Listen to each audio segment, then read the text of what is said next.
ফরিদপুর জেলার মধুখালী থানার চর দিগলিয়া গ্রামের সৌরভের দুইটি পায়ে সমস্যা।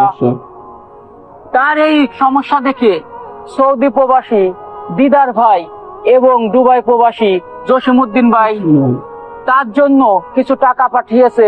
আসলে সৌরভ হুইল চেয়ার ছাড়া তার চলার কিন্তু কোনো সম্ভাবনাই নাই। যে টাকা পাঠিয়েছে সেই টাকা দিয়ে সুন্দর একটা চেয়ার কিনছি সৌরভের জন্য। আর অবশিষ্ট যে টাকা রয়েছে এই টাকা আমি সৌরভের চিকিৎসার জন্য তার বাবার হাতে বুঝিয়ে দিতে চাই। এই টাকা দিয়ে কিন্তু সৌরভের চিকিৎসা শেষ হবে না। আপনাদের সাহায্য সহযোগিতা হাতটি একটু বাড়িয়ে দিন, তাহলেই কিন্তু সৌরভের মুখে আমরা হাসি ফোটাতে পারবো। আপনারা দেখতেই পাচ্ছেন সৌরভের কিন্তু অবস্থা একেবারে অনেক খারাপ, তাই আপনার অতি দ্রুত সাহায্যের হাত বাড়িয়ে দিন। তো বন্ধুরা, তোমরা ভিডিওতে দেখতে পাচ্ছ সৌরভ ভাইটির পায়ে দুটি সমস্যা, সে হাঁটতে পারে না, তার চিকিৎসা প্রয়োজন বলে। তো আমাদের প্রবাসী ভাইয়ের অর্থ দিয়ে আজকে ভাইকে একটি হুইল চেয়ার এবং বাকি অর্থগুলো বাবার হাতে তুলে দিলাম।